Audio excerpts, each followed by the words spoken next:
Hello, my fellow player characters, and welcome back to Pathfinder Kingmaker.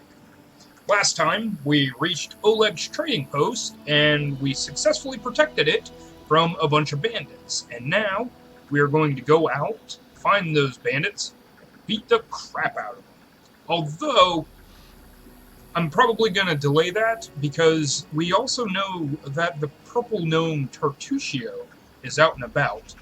And there's two ways you could take this. If you go and fight the bandits first, you'll get a little scene where you meet the Stag Lord's lieutenant and you can talk with him.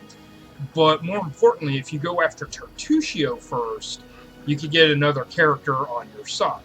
And I would like to pick up a cleric that actually knows how to heal. So I think I'm going to do that first. So I'm going to leave here. And we're going to cut when we reach where Turtucio is. So I'll see you in just a second.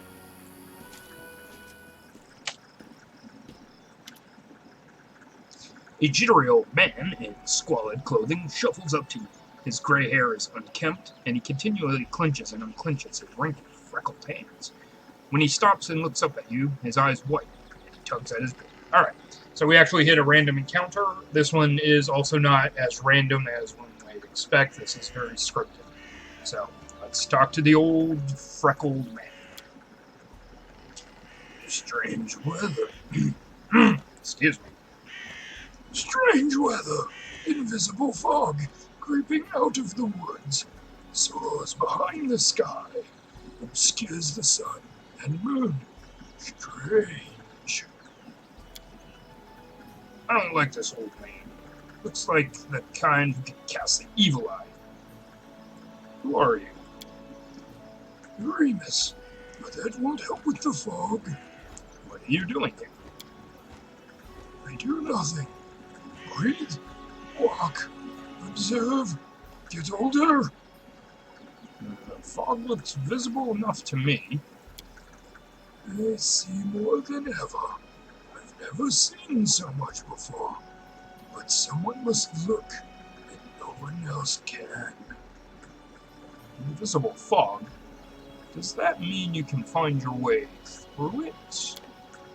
The fog is wrong. It hinders your legs, not your sight. I wish not to try.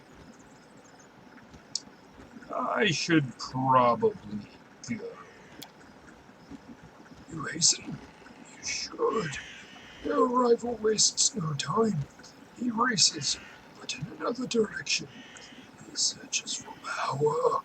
He'll find it. My rival? You mean Turtucio? He's not tall, but he wants to climb high.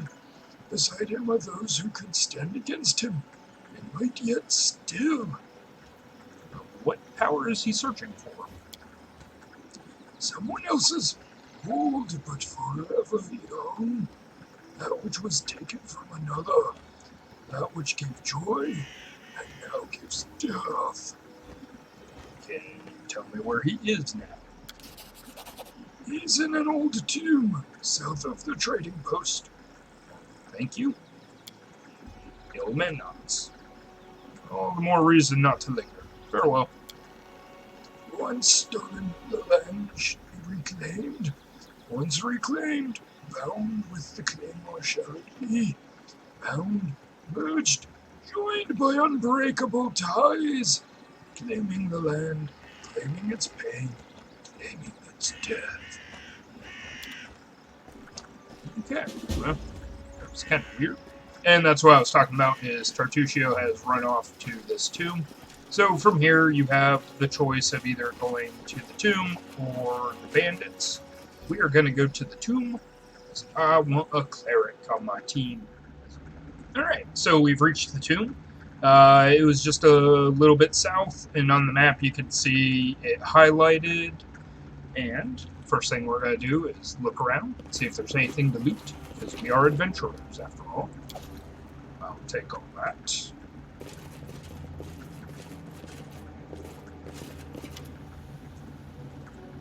A gnome in gaudy purple garb seizes your attention.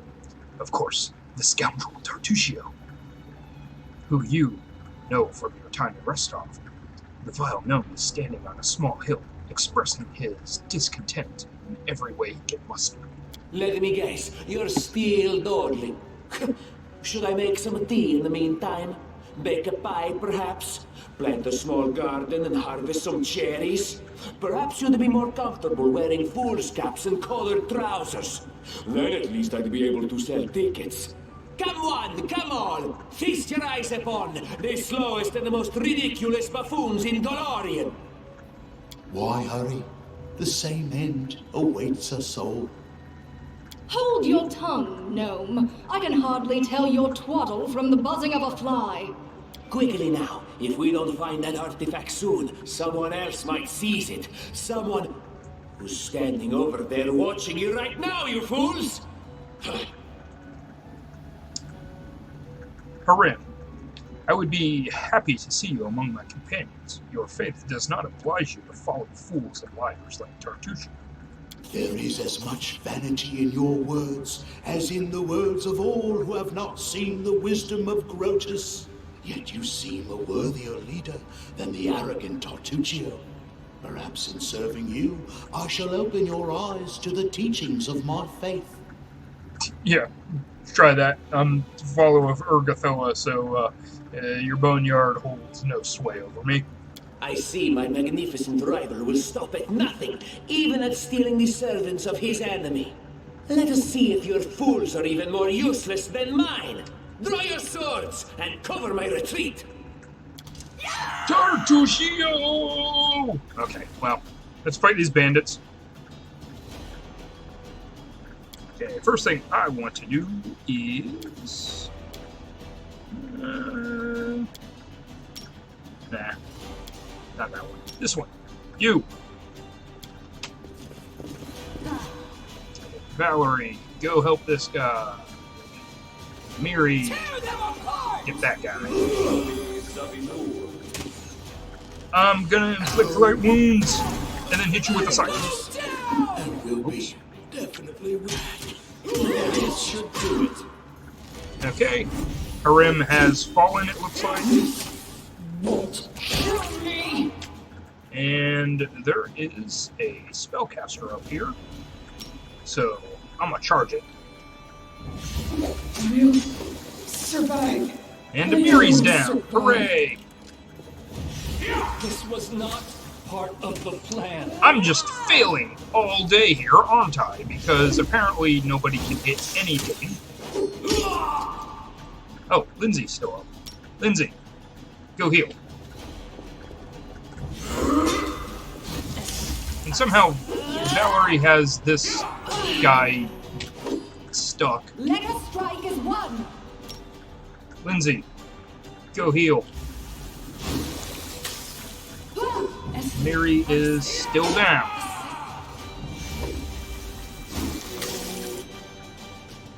I am still down somehow.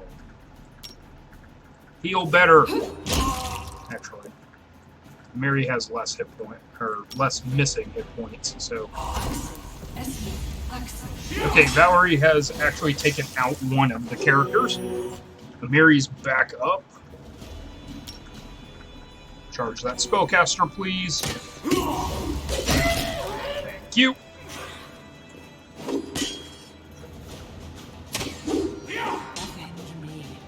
And my hardest to hit character is down now. There we go. Alright, that was a little touch and go. Everybody fell, at least once. And we now have a cleric on our team, which is good. We're going to level him up. Okay, so with Harim, clerics have this awesome ability to heal everybody when they channel positive energy. And Harim just sucks. He sucks some more. Let's go for 3! Oh, hey, I got 5 that time. Sweet. Okay. Probably doesn't matter, because I don't think I'm going to get into another fight before I have to rest. Go ahead and loot the dead bodies. Ah, and we picked up a piece of artifact.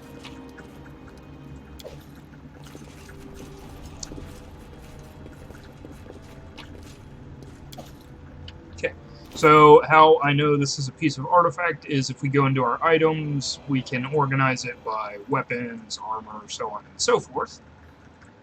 Which, do I have anything anybody can change into? I have a +1 longsword.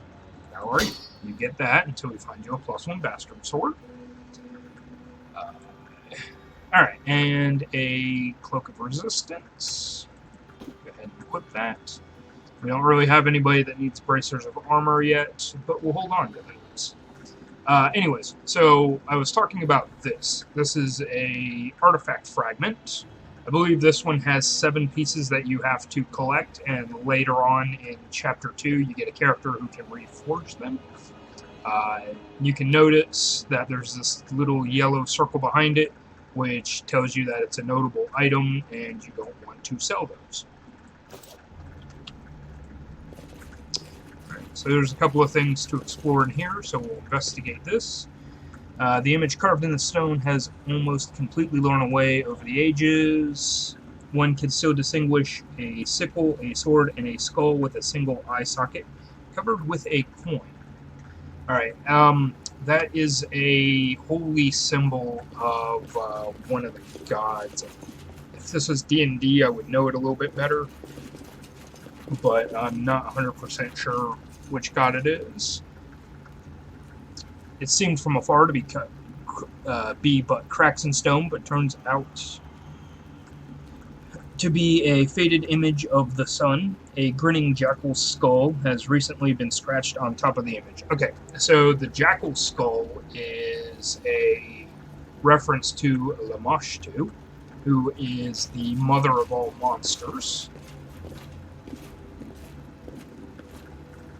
And judging by the outline, this bas-relief once depicted the sun and moon. Now it's almost completely eroded. Okay, so that hints that this was at one time a positive temple, but was taken over by evil forces.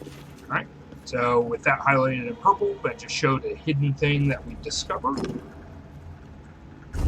which was a secret door. And there's another hidden thing right here. But I guess I'll have to come back to it.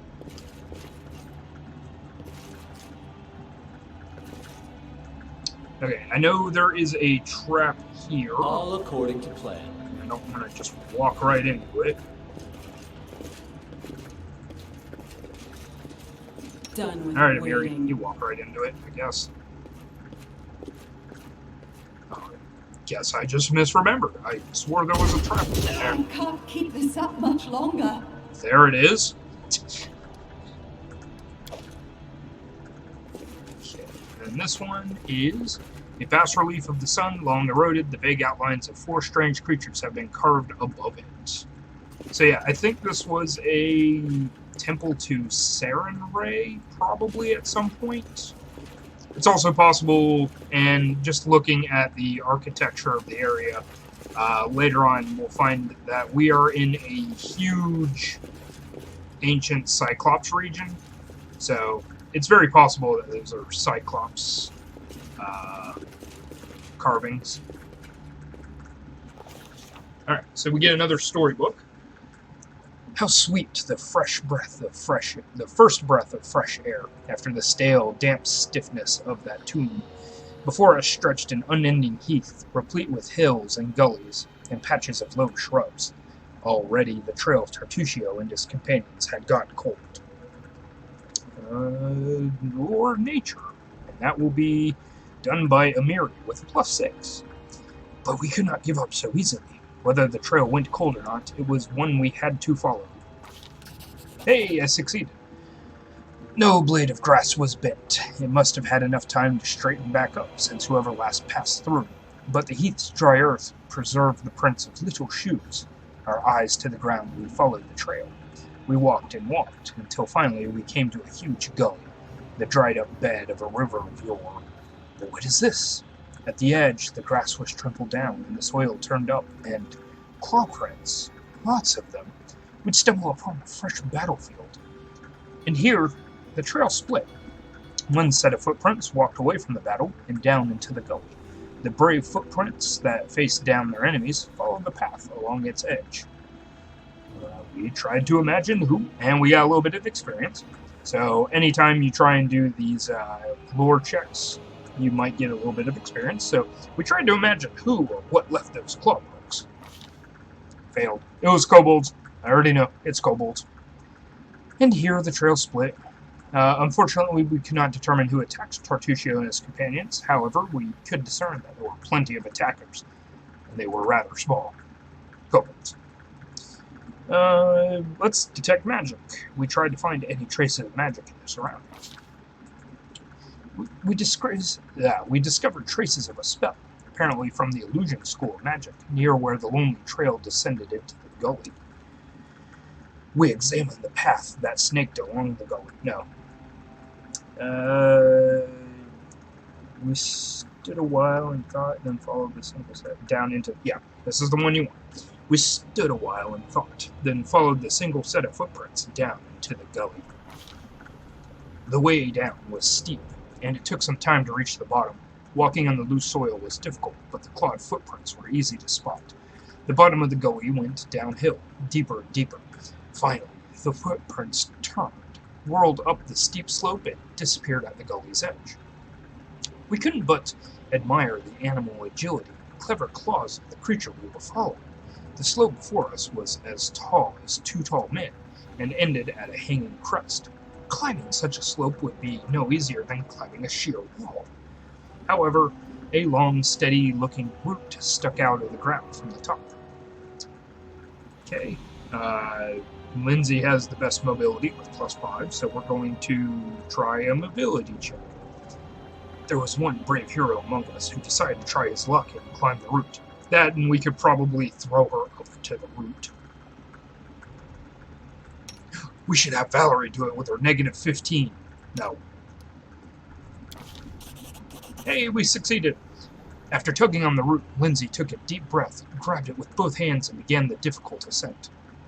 Pushing with her feet against the slope and grabbing the root with both her hands, she climbed higher and higher. Only her heavy breathing and faint creaking of the root broke the deadly silence. Suddenly, dust poured down from the top of the slope, and the root began to slide from the ground. Keeping her wits, Lindsay shifted her weight to her legs and froze. After a tense moment, she continued her journey, and soon had reached the top of the slope. After catching her breath, she lay on the ground and offered her hand to help the next of us up. You know, something to be said about a halfling helping up a human or a dwarf. Now, she would probably not be able to drag a dwarf up, but even just one of the humans, we all outweigh her by leagues. After climbing out of the gully one by one, we easily found the clawed footprints again and moved forward. The air grew tense. We sensed that we were approaching our target, and our intuition proved correct. We also gained 9 experience.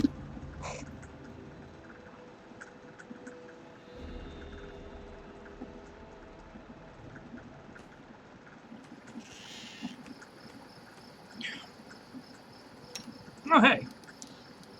This is going to turn into a little bit of a fight.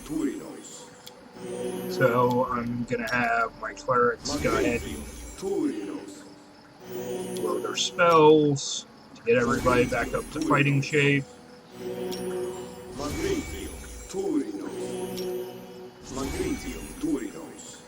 But I don't think this fight is nearly as hard as the tomb fight. And usually I don't have that much problem with that tomb fight either. Just, rolls today not with me. Okay, but before I engage the main point of this area, I'm going to uncover a chest, take all the booze, which is essentially gold to me because I haven't used it for anything other than gold. Get a coin. Now, like I said, when you collect certain things, artifact pieces primarily. Oh, I guess I got caught. Listen to me. A dragon, huge, sparkling, flew down to me from the sky and told me a secret. A great relic that will win the kobold's glory is hidden somewhere nearby. Enough of this pitiful existence. Search for it. Search and bring it to me. Dragon, glory, dragon. We know the mates under the old sycamore. They possess the magic treasure. Very ancient. I think that was, I think that was the kobolds talking and not Turtucio, but,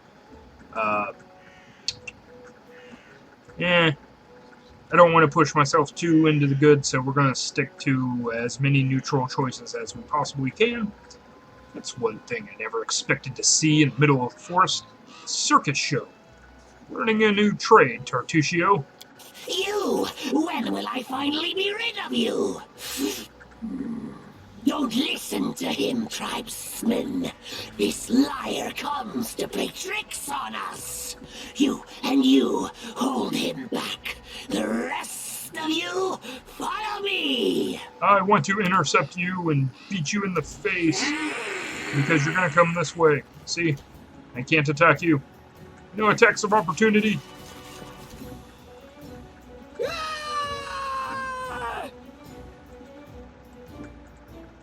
Okay. So, we'll just have to deal with these two kobolds. As is any early game adventurer for adventurers. Okay, and then we're going to go ahead and finish searching the area, because there are things about. In due time. Mostly more booze.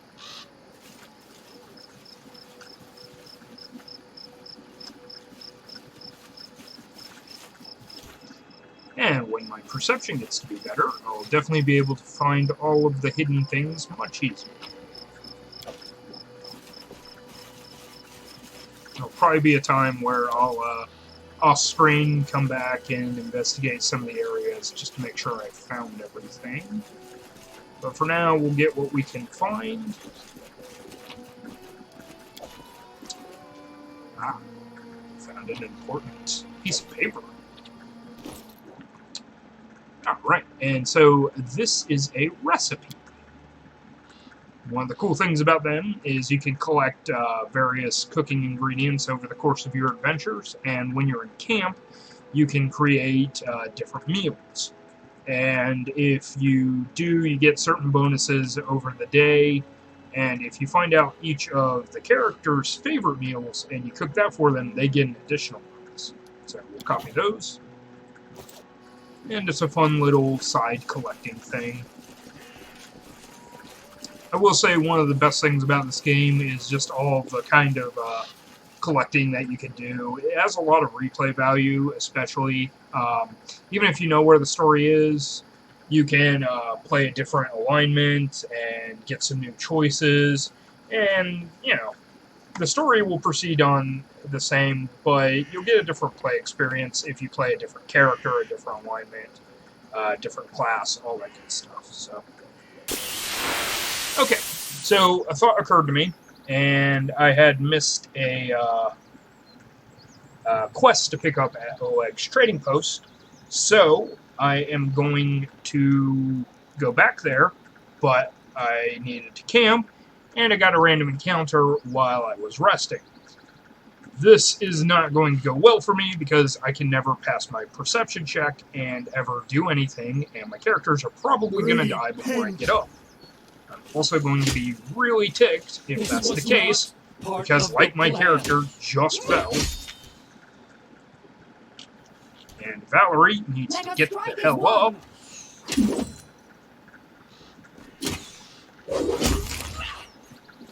Okay, we got one of the bandits down.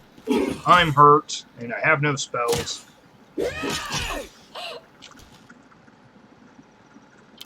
And I can't even charge because I'm too tired.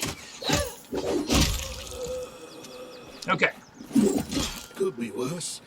And will be. Definitely will be. Stupid bandits interrupting my rest. Now I have to again.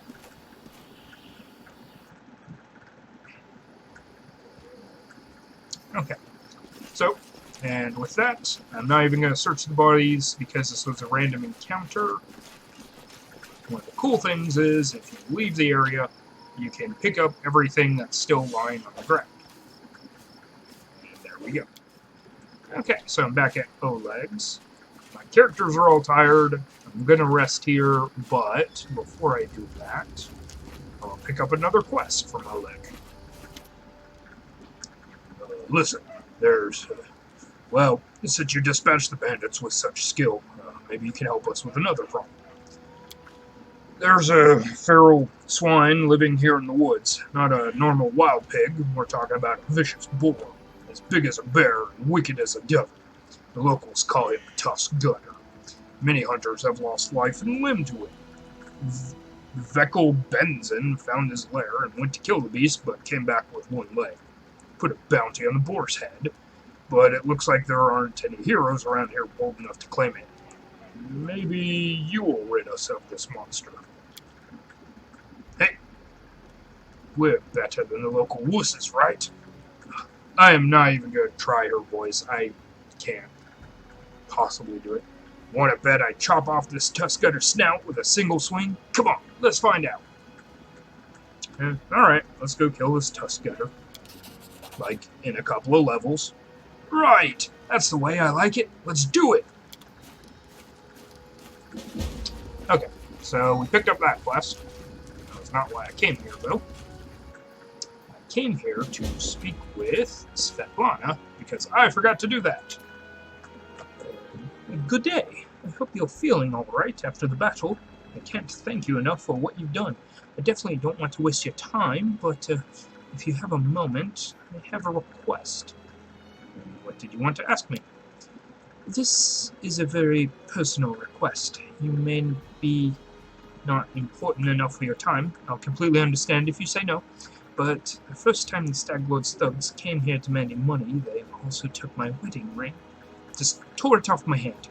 It's just a trinket, really, but it meant so much to me. I remember every moment of the day Oleg came to me, that ring in hand, to ask if I'd marry him. I was standing in a fancy dress on the stairs of my father's home, fearing that I'd misheard something, or that I'd say something stupid and everyone around would laugh. If you happen to find my ring among the bandits' possessions, please bring it back to me. It's easy to recognize. My name is engraved inside the band. There is one more thing. Among the bandits, there's a dark-haired woman who wields dual axes. She's not bad in a fight. In fact, she can be extremely dangerous and cruel. But please, I beg you, show her mercy, if you have the chance. Yeah, I'd be happy to help someone this family, huh? I'm so grateful for your help. Okay, I have to go. Bye. I'm tired now. I want to sleep. Sleep. Saving. Okay, so the reason I did that is that opens up dialogue options for when you go beat up the bandits. And first things first, I need to trade with Oleg. Here, take all my random stuff. And take this stuff that I don't particularly need. Okay. And the booze. I don't need the booze. The 850 gold. I'll enjoy that. Alright. So, I guess this is actually probably a good place to go ahead and stop. I have unintentionally bookended this chapter, so we'll end where we started, back at Oleg's trading post. Next time, we'll go take on the Thorn River bandits and see what we can do about it. So, as always, guys, thank you for watching, and I'll see you next time on Pathfinder Kingmaker. See you then.